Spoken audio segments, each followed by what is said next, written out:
इस वीडियो में मैं आपको कक्षा 10 गणित के सभी चैप्टर के जो फॉर्मूले हैं, सभी चैप्टर के जो सूत्र हैं, एक साथ इस वीडियो के अंदर बताने वाला हूं। तो वीडियो को आपको कंप्लीट देखना है। और वीडियो को शुरू करने से पहले आप सभी बच्चों से मेरी रिक्वेस्ट है, यदि अभी तक आपने हमारे चैनल को सब्सक्राइब नहीं किया है तो सब्सक्राइब कर लीजिए और साथ में नोटिफिकेशन बेल को प्रेस कर लीजिए। और सभी बच्चे कमेंट बॉक्स में एक बार जय माता दी जरूर लिखें। तो इस वीडियो में कक्षा 10 गणित के सभी चैप्टर के जो फॉर्मूले हैं, सभी चैप्टर के जो सूत्र हैं, वो एक साथ आपको मिलने वाले हैं। तो साथ में आपको अपनी जो नोटबुक है वो जरूर लेकर बैठना है। साथ में आपको इन फॉर्मूलों को साथ में आप लिख सकते हैं। और अगर आपको इसका पीडीएफ लेना है, अगर आप इसका पीडीएफ डाउनलोड करना चाहते हैं तो इसका पीडीएफ आपको कैसे मिलेगा, पीडीएफ कहां मिलेगा, किस प्रकार से आप डाउनलोड कर सकते हैं, तो इस वीडियो में आपको पूरी जानकारी बताई जाएगी। तो वीडियो को कंप्लीट देखना है। और यहां पर आप देख सकते हैं ऑल फॉर्मूलाज क्लास 10 मैथ्स यानी कक्षा 10 गणित के सभी सूत्र आपको एक साथ मिलने वाले हैं इस वीडियो में। सभी बोर्ड के लिए है ये वीडियो, सभी बोर्ड के स्टूडेंट के लिए है। तो सभी बोर्ड के स्टूडेंट है वो ये फॉर्मूले जरूर याद करें, क्योंकि बगैर फॉर्मूले के आप कुछ भी नहीं कर सकते हैं मैथ्स में। और मैथ्स में अगर आपको बोर्ड एग्जाम में एक अच्छा स्कोर करना है और पूरे मार्क्स अगर आपको लाने हैं मैथ्स में, तो ये फॉर्मूले आपको जरूर याद करने हैं। तो सबसे पहले आप देख सकते हैं चैप्टर फर्स्ट है आपके वास्तविक संख्या, जिसे रियल नंबर कहते हैं। और रियल नंबर वाला जो चैप्टर है इसमें यहाँ पर फर्स्ट फॉर्मूला देख सकते हैं एचसीएफ एवं एलसीएम में संबंध। एचसीएफ क्या होता है आपके हाईएस्ट कॉमन फैक्टर यानी महत्तम समापवर्तक, और एलसीएम क्या होता है आपके लघुत्तम समापवर्तक। तो इन दोनों में क्या रिलेशन होता है, इन दोनों में क्या संबंध होता है, तो इसके लिए फॉर्मूला है एचसीएफ गुणा एलसीएम बराबर प्रथम संख्या गुणा दूसरी संख्या। यानी एचसीएफ और एलसीएम का जो मल्टीपल है, उनका जो प्रोडक्ट है वो किसके बराबर होता है, प्रथम संख्या गुणा दूसरी संख्या के बराबर होता है। अब यहाँ पर देखिए ये मेन फॉर्मूला है। इस फॉर्मूले से हम चार और फॉर्मूले नहीं बना सकते हैं। तो यहाँ पर देखिए अगर मेरे को एचसीएफ ज्ञात करना है तो दूसरा फॉर्मूला आपके रहेगा एचसीएफ बराबर प्रथम संख्या गुणा दूसरी संख्या बटे एलसीएम। अगर आपको एलसीएम ज्ञात करना है तो प्रथम संख्या गुणा दूसरी संख्या बटे एचसीएफ। और अगर आपको प्रथम संख्या ज्ञात करना है तो एचसीएफ गुणा एलसीएम, एचसीएफ गुणा एलसीएम बटे दूसरी संख्या। और अगर आपको दूसरी संख्या ज्ञात करना है, दूसरी सेकंड नंबर, अगर आपको सेकंड इंटीजर या सेकंड नंबर आपको फाइंड करना है तो उसके लिए आप फॉर्मूला लगाओगे एचसीएफ गुणा एलसीएम बटे में क्या आएगा आपकी प्रथम संख्या यानी फर्स्ट इंटीजर या फर्स्ट नंबर। उसके बाद में देखिए इस चैप्टर में आप देख सकते हैं टोटल यहाँ पर एक मैंने मेन फॉर्मूला आपको बताया है, ये वाला फॉर्मूला आपको याद करना है। उसके बाद में चार ये नए फॉर्मूले हैं, ये इसी फॉर्मूले से बने हैं। तो ये सारे फॉर्मूले आपको अच्छे से याद करने हैं। और उसके बाद में फर्स्ट चैप्टर में और कोई फॉर्मूला आपको नहीं पढ़ना है। उसके बाद में दूसरा चैप्टर है आपके दूसरा अध्याय है, दूसरे प्रश्नावली आपके बहुपद जिसे पॉलिनोमियल्स कहते हैं। अब बहुपद वाला जो चैप्टर है इसमें कौन कौन से फॉर्मूले आपको पढ़ने हैं, और जो फॉर्मूले मैं आपको बता रहा हूं वही फॉर्मूले आपको पढ़ने हैं। इनके अलावा आपको कोई भी फॉर्मूला नहीं पढ़ना है। यानी सभी चैप्टर के जो फॉर्मूले हैं वो फॉर्मूले आपको फॉर्मूले की जो लिस्ट है वो इस वीडियो के अंदर आपको कंप्लीट मिलेगी। तो वीडियो को पूरा देखना है, कहीं पे भी आपको स्किप नहीं करना है। तो सबसे पहले देखिए चैप्टर 2 आपके बहुपद पॉलिनोमियल्स। इसमें जो फर्स्ट फॉर्मूला है आपके शून्यकों का योग यानी सम ऑफ जीरोस। साथ में मैं इंग्लिश मीडियम वाले स्टूडेंट है उनके लिए भी बता रहा हूं, तो वो साथ में लिख सकते हैं। शून्यकों का योग इसे क्या बोलते हैं इंग्लिश में, सम ऑफ जीरोस। और अल्फा प्लस बीटा भी आप बोल सकते हैं। तो बराबर में आपके फॉर्मूला है माइनस का b बटा a, या फिर आप लिख सकते हैं कि अल्फा प्लस बीटा बराबर क्या होता है माइनस x का गुणांक बटे x स्क्वायर का गुणांक। ओके, यानी कोएफिशिएंट ऑफ x और बटे कोएफिशिएंट ऑफ x स्क्वायर। उसके बाद में देखिए दूसरा फॉर्मूला है आपके शून्यकों का गुणनफल। अब शून्यकों का जो गुणनफल है उसका फॉर्मूला आपको यहां पे याद करना है alpha into beta. Alpha into beta बराबर क्या होता है आपके c बटा a, या फिर अचल पद बटे x स्क्वायर का गुणांक, ये भी आप कह सकते हैं। और तीसरा फॉर्मूला है आपके द्विघात बहुपद यानी जो क्वाड्रेटिक पॉलिनोमियल्स है आपको फाइंड करना है, द्विघात बहुपद आपको याद करना है। तो उसके लिए फॉर्मूला लगेगा आपके x स्क्वायर माइनस ब्रैकेट शून्यकों का योग इनटू x प्लस शून्यकों का गुणनफल और इक्वल क्या होता है आपके 0, ये भी आपको याद रखना है। उसके बाद में देखिए चैप्टर 2 के अंदर तीन फॉर्मूले हैं जो आपको अच्छे से याद करने हैं। इसके अलावा कोई भी फॉर्मूला नहीं है आपके। और उसके बाद में तीसरा चैप्टर है आपके चैप्टर थर्ड है दो चर वाले रैखिक समीकरण यानी pair of linear equation into variable. तो इस चैप्टर में सबसे पहले आपको याद रखना है रैखिक समीकरण के हल। अगर आपको रैखिक समीकरण के हल पूछा जाए तो रैखिक समीकरण के जो हल वो तीन प्रकार के होते हैं। एक तो अद्वितीय हल और दूसरा है अनंत हल और तीसरा है कोई हल नहीं है। तो इसके लिए अलग अलग सिचुएशन है, यहाँ पर आप देख सकते हैं। फर्स्ट सिचुएशन है कि a1 बटे a2 नॉट इक्वल b1 बटे b2। अगर ऐसी सिचुएशन है तो उसमें हल क्या होंगे आपके अद्वितीय हल होगा, या फिर आप बोल सकते हैं केवल एक हल। उसके बाद में दूसरी सिचुएशन है a1 बटे a2 बराबर b1 बटे b2 बराबर c1 बटे c2। इसमें तीनों बराबर है तो हम बोल सकते हैं अनंत हल होंगे, या फिर आप कह सकते हैं परिमित रूप से अनेक हल। और तीसरी सिचुएशन है a1 बटे a2 बराबर b1 बटे b2 नॉट इक्वल c1 बटे c2। यहाँ पर इन दोनों का मान बराबर है, इसका मान बराबर नहीं है, तो इसके लिए हम कह सकते हैं हल क्या कह सकते हैं कोई हल नहीं, ये आपको याद रखना है। उसके बाद में नेक्स्ट है आपके रैखिक समीकरण के युग्म। तो रैखिक समीकरण के युग्म दो प्रकार के होते हैं, संगत और असंगत। ये आपको याद रखना है। ट्रिक में आपको बता रहा हूं, संगत कब होगा जब दोनों संगत कब होगा जब सभी मान बराबर होंगे या फिर सभी मान बराबर नहीं है, तब संगत होगा। जो अदर सिचुएशन है उसमें क्या होगा असंगत, ये आपको याद रखना है। तो इसमें फर्स्ट है आपके a1 बटे a2 नॉट इक्वल b1 बटे b2। इसमें मान बराबर नहीं है तो ये क्या हो जाएगा आपके संगत हो जाएगा। और सेकंड है a1 बटे a2 बराबर b1 बटे b2 बराबर c1 बटे c2। इसमें सभी मान क्या है इक्वल बराबर है, तो इसमें भी क्या होगा युग्म संगत होगा। और इसमें तीसरी सिचुएशन है a1 बटे a2 बराबर b1 बटे b2 नॉट इक्वल c1 बटे c2। तो इस सिचुएशन में क्या होगा युग्म असंगत होगा। उसके बाद में रैखिक समीकरण द्वारा जो निरूपित रेखाएं हैं, अगर आपको रेखाएं पूछते हैं रेखाएं हैं ग्राफ में तीन प्रकार से बनती हैं। एक तो प्रतिच्छेदी रेखा बनती है, दूसरी संपाती रेखा बनती है, एक आपकी समांतर रेखा। तो यहाँ पर फर्स्ट सिचुएशन आपको देखिए a1 बटे a2 नॉट इक्वल b1 बटे b2। तो इसमें जो रेखा बनेगी वो कैसी होगी, प्रतिच्छेदी। और दूसरी सिचुएशन है a1 बटे a2 बराबर b1 बटे b2 बराबर c1 बटे c2। इसमें जो सिचुएशन है इसमें जो रेखा है वो कैसी बनेगी, संपाती रेखा। और तीसरे में है a1 बटा a2 b1 बटा b2 नॉट इक्वल c1 बटा c2। तो ऐसी सिचुएशन में जो रेखाएं हैं निरूपित रेखाएं हैं वो समांतर रेखाएं होंगी, तो ये आपको याद रखना है। और इसमें चैप्टर थर्ड में आपके जितने भी फॉर्मूले बताए हैं ओनली यही फॉर्मूले आपको याद रखने हैं। उसके बाद में चैप्टर 4 है आपके द्विघात समीकरण जिसे हम क्वाड्रेटिक इक्वेशन कहते हैं। तो यहाँ पर देखिए इसमें फर्स्ट फॉर्मूला आपको याद रखना है द्विघातीय सूत्र। कभी-कभी सीधा एग्जाम में पूछा जाता है कि द्विघातीय सूत्र या सीधे सूत्र लिखिए, तो द्विघातीय सूत्र को सीधे सूत्र कहते हैं। और ये के सीधे वैज्ञानिक का नाम है, साइंटिस्ट है जिसने ये सूत्र दिया था। तो यहाँ पर देखिए माइनस का b plus minus under root b square minus 4ac/2a, ये आपको याद रखना है। और यहाँ पर मैंने लिखा है नोट, इस नोट को आपको जरूर पढ़ना है। यहाँ पर देखिए a क्या है, यहाँ पर जो फॉर्मूला है इसमें a क्या है, यहाँ पर a है आपके x स्क्वायर का गुणांक और यहाँ पर b क्या है x का गुणांक, और यहाँ पर c की बात करें तो c क्या है आपके अचर पद, ये आपको याद रखना है।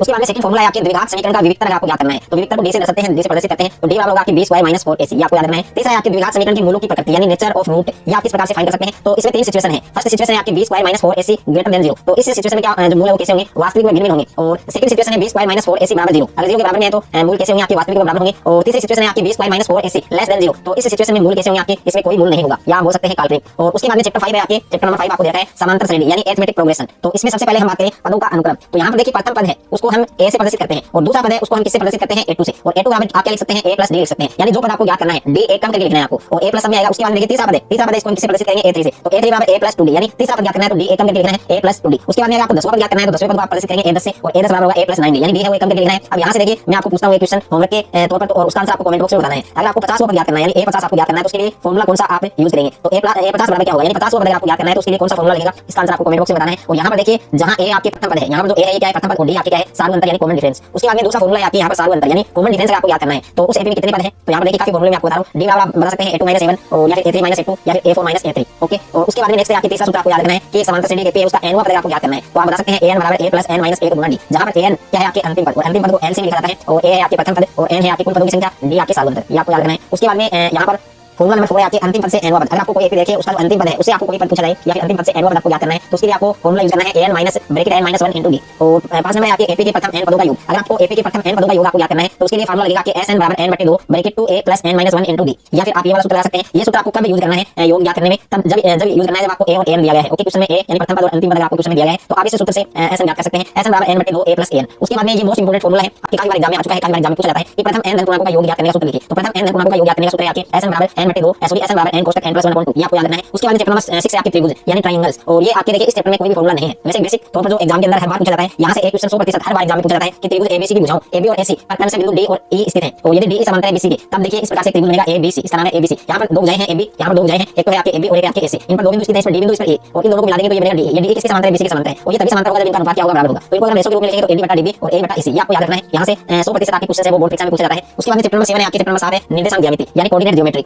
तो इसमें पहला फॉर्मूला आपको याद करना है दो बिंदुओं के बीच की दूरी। अगर आपको कोई भी दो पॉइंट देखे हैं उन दोनों पॉइंट के बीच आप डिस्टेंस याद करना चाहते हैं तो उसके लिए फॉर्मूला लगेगा आपके x2 - x1 का होल स्क्वायर + y2 - y1 का होल स्क्वायर। और उसके बाद में दूसरा फॉर्मूला है आपके मूल बिंदु से दूरी। अगर आपको मूल बिंदु से दूरी आपको याद करनी है तो उसके लिए फॉर्मूला लगेगा आपके x² + y²। उसके बाद में नेक्स्ट है आपके विभाजन सूत्र यानी सेक्शन फॉर्मूला। तो विभाजन सूत्र है जिसमें x बराबर m1 x2 + m2 x1 / m1 + m2 और y को होगा आपके m1 y2 + m2 y1 / m1 + m2। और यहाँ पे जो नोट किया गया है इसको आपको जरूर करना है कि जहाँ m1 और m2 क्या है आपके अनुपात है। और उसके बाद में मध्य बिंदु है जो मिड पॉइंट है, मिड पॉइंट के लिए आपको कोऑर्डिनेट निकालने हैं, याद करने हैं। तो उसके लिए फॉर्मूला लगेगा कि x बराबर x1 + x2 / 2 और y को होगा आपके y1 + y2 / 2, ये आपको याद रखना है। उसके बाद में चैप्टर नंबर 8 है आपके त्रिकोणमिति का परिचय। तो यहाँ पर देखिए त्रिकोणमिति का परिचय इंट्रोडक्शन ऑफ ट्रिग्नोमेट्री। तो इस चैप्टर में सबसे ज्यादा फॉर्मूले हैं, तो बगैर फॉर्मूले के आप ये चैप्टर सॉल्व नहीं कर सकते, इसमें भी क्वेश्चन आप नहीं बना सकते हैं। तो सबसे पहले मैं बात करूं पाइथागोरस प्रमेय की। तो पाइथागोरस प्रमेय है, इसमें ये आपको याद रखना है कि लंब स्क्वायर प्लस आधा स्क्वायर बराबर क्या होता है? कर्ण स्क्वायर होता है। और यहाँ से दो नए सूत्र आप बना सकते हैं। अगर आपको लंब याद करना है तो लंब स्क्वायर बराबर कर्ण स्क्वायर माइनस आधा स्क्वायर, अगर आपको आधा स्क्वायर याद करना है तो कर्ण स्क्वायर माइनस लंब स्क्वायर। तो इसमें तीन फॉर्मूले मैंने बताए हैं। और उसके बाद में त्रिकोणमिति अनुपात याद करने के लिए ये हिंदी मीडियम वाले बच्चों के लिए है और ये इंग्लिश मीडियम वाले बच्चों के लिए। यहाँ पर हिंदी मीडियम वाले बच्चों को याद रखना है LL/KKA और इंग्लिश मीडियम वाले बच्चों के लिए पाकिस्तान भूखा प्यासा हिंदुस्तान हरा भरा या फिर पंडित बद्री प्रसाद हर बोले या फिर पापा बेटी पियोगे हाँ हाँ बेटा, ये ट्रिक भी आप याद कर सकते हैं। और इस ट्रिक से देखिए ये ट्रिक यहाँ पर देख सकते हैं sin थीटा या cos थीटा या tan थीटा या cos थीटा या sec थीटा या cot थीटा। तो इसी प्रकार से ये sin, cos, tan, cosec, sec, cot। अब देखिए अगर आपको sin थीटा बराबर याद करना है तो sin थीटा बराबर मैं क्या लिख सकता हूँ? यहाँ पर n/k यानी लंब बटा कर्ण और इंग्लिश मीडियम वाले बच्चे लिख सकते हैं p/h, p से मतलब है परपेंडिकुलर, h से मतलब है हाइपोटेन्यूज। और cos थीटा बराबर लिख सकते हैं आधार बटे कर्ण और इंग्लिश मीडियम वाले स्टूडेंट लिख सकते हैं b/h, b से है आपकी बेस और h से है हाइपोटेन्यूज। tan थीटा बराबर लंब बटा आधार यानी परपेंडिकुलर अपॉन बेस और 3 इसके अपोजिट है। अब देखिए sin का अपोजिट क्या होता है? cosec होता है।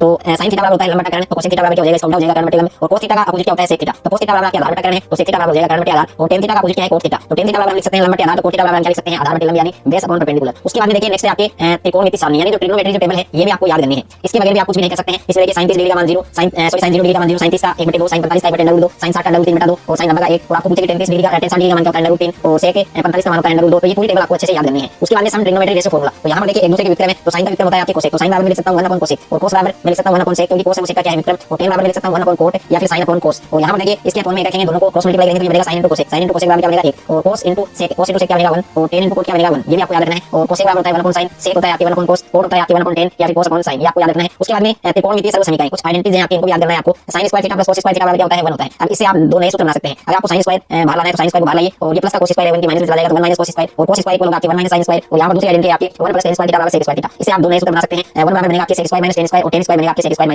1। उसके बाद में तीसरी आइडेंटिटी है आपके यहाँ पर 1 + cot स्क्वायर थीटा बराबर cosec स्क्वायर थीटा और इससे आप दो नए फॉर्मूले बना सकते हैं। 1 बराबर बनेगा आपके cosec स्क्वायर - cot स्क्वायर और cot स्क्वायर बराबर बनेगा cosec स्क्वायर - 1। तो ये फॉर्मूले सभी आपको याद करने हैं। उसके बाद चैप्टर नंबर 11 है आपके वृत्तों से संबंधित क्षेत्रफल यानी एरिया रिलेटेड टू सर्कल। तो इस चैप्टर में भी काफी फॉर्मूले हैं, सभी फॉर्मूले आपको याद करने हैं। तो इसमें पहला फॉर्मूला है आपकी वृत्त का व्यास और त्रिज्या, उसका क्या संबंध होता है? d = 2r। ओके, और दूसरा फॉर्मूला है वृत्त का क्षेत्रफल यानी एरिया ऑफ सर्कल, तो इसका फॉर्मूला है πr²। तीसरा है आपकी वृत्त की परिधि या परिमाप यानी एरिया ऑफ सर्कमफ्रेंस, तो इसका फॉर्मूला है 2πr। और चौथा फॉर्मूला है आपकी अर्धवृत्त का क्षेत्रफल, तो अर्धवृत्त का क्षेत्रफल होता है 1/2 πr²। उसके बाद में 5 नंबर है आपकी अर्धवृत्त का परिमाप या परिधि, तो इसका फॉर्मूला होता है πr। और 6 नंबर है आपकी चतुर्थांश का क्षेत्रफल, तो इसका फॉर्मूला है 1/4 πr²। और 7 नंबर है त्रिज्यखंड की संगत चाप की लंबाई, तो इसका फॉर्मूला है संगत चाप की लंबाई उसको l से प्रदर्शित करते हैं तो l = 2πr थीटा / 360 या फिर πr थीटा / 180। उसके बाद नेक्स्ट है आपके 8 नंबर है लघु त्रिज्यखंड का क्षेत्रफल, तो लघु त्रिज्यखंड का क्षेत्रफल क्या होता है? आपकी πr² थीटा / 360। और 9 नंबर है आपकी दीर्घ त्रिज्यखंड का क्षेत्रफल, तो इसका फॉर्मूला होता है 360 डिग्री - थीटा / 360 × πr²। और 10 है आपके n का समय पर जब त्रिज्या में चाप की लंबाई दी गई हो यानी कोई क्वेश्चन है उस क्वेश्चन में हमें त्रिज्या यानी r का मान दिया गया है, चाप की लंबाई यानी l का मान दिया गया है, तब त्रिज्यखंड का क्षेत्रफल है उसका क्या फॉर्मूला बनेगा? a बराबर a से आपके एरिया यानी क्षेत्रफल बराबर 1/2 l × r। और 11 नंबर है आपके लघु वृत्तखंड का क्षेत्रफल, तो लघु वृत्तखंड का क्षेत्रफल का सूत्र क्या बनेगा? πr² theta / 360 - 1/2 r² sin theta. उसके बाद में 12 नंबर है आपके दीर्घ वृत्तखंड का क्षेत्रफल, दीर्घ वृत्तखंड का क्षेत्रफल क्या बनेगा? वृत्त का क्षेत्रफल यानी πr² - लघु वृत्तखंड का क्षेत्रफल यानी πr² theta / 360 - 1/2 r² sin theta. उसके बाद में मेरे कह रहे तो चैप्टर नंबर 12 है आपके चैप्टर नंबर 12 आप देख सकते हैं पृष्ठीय क्षेत्रफल और आयतन यानी सरफेस एरिया एंड वॉल्यूम। तो इस चैप्टर में भी काफी फॉर्मूले हैं। तो यहाँ पर सबसे पहले हम बात करें फर्स्ट फॉर्मूला है आपके घन का संपूर्ण पृष्ठीय क्षेत्रफल यानी सरफेस एरिया ऑफ क्यूब। तो इसका फॉर्मूला है 6 × भुजा स्क्वायर यानी 6 × साइड स्क्वायर। दूसरा है आपके घन का आयतन यानी वॉल्यूम ऑफ क्यूब। तो इसका फॉर्मूला है भुजा क्यूब यानी साइड क्यूब। और तीसरा है घनाभ का संपूर्ण पृष्ठीय क्षेत्रफल यानी सरफेस एरिया ऑफ क्यूब। तो इसका फॉर्मूला है 2 × लेंथ × ब्रेथ यानी लंबाई गुना चौड़ाई प्लस चौड़ाई गुना ऊंचाई प्लस ऊंचाई गुना लंबाई। और 4 नंबर है घनाभ का आयतन। तो इसका सूत्र है आपके लंबाई गुना चौड़ाई गुना ऊंचाई। 5 नंबर बेलन का वक्र पृष्ठीय क्षेत्रफल। तो इसका फॉर्मूला है आपके 2πr/h। और 6 नंबर है आपके बेलन का संपूर्ण पृष्ठीय क्षेत्रफल। तो इसका फॉर्मूला है 2πr cos r + h। उसके बाद में 7 नंबर है आपके बेलन का आयतन। तो इसका फॉर्मूला है πr²h। 8 नंबर है गोले का संपूर्ण पृष्ठीय क्षेत्रफल। इसका फॉर्मूला है 4πr²। 9 नंबर है गोले का आयतन। इसका फॉर्मूला है 4/3 πr3। उसके बाद में 10 नंबर है आपके अर्धगोले का संपूर्ण पृष्ठीय क्षेत्रफल। इसका फॉर्मूला है 3πr²। और 11 नंबर है अर्धगोले का वक्र पृष्ठीय क्षेत्रफल। इसका फॉर्मूला है 2πr²। 12 नंबर है अर्धगोले का आयतन। इसका फॉर्मूला है 2/3 πr3। उसके बाद में 13 नंबर है आपके शंकु। शंकु का वक्र पृष्ठीय क्षेत्रफल है πrl। और 14 नंबर है शंकु का कुल पृष्ठीय क्षेत्रफल πr cos l + r। और 15 नंबर है शंकु की तिर्यक ऊंचाई। इसका सूत्र है l = √r² + h²। 16 नंबर है शंकु का आयतन 1/3 πr²h।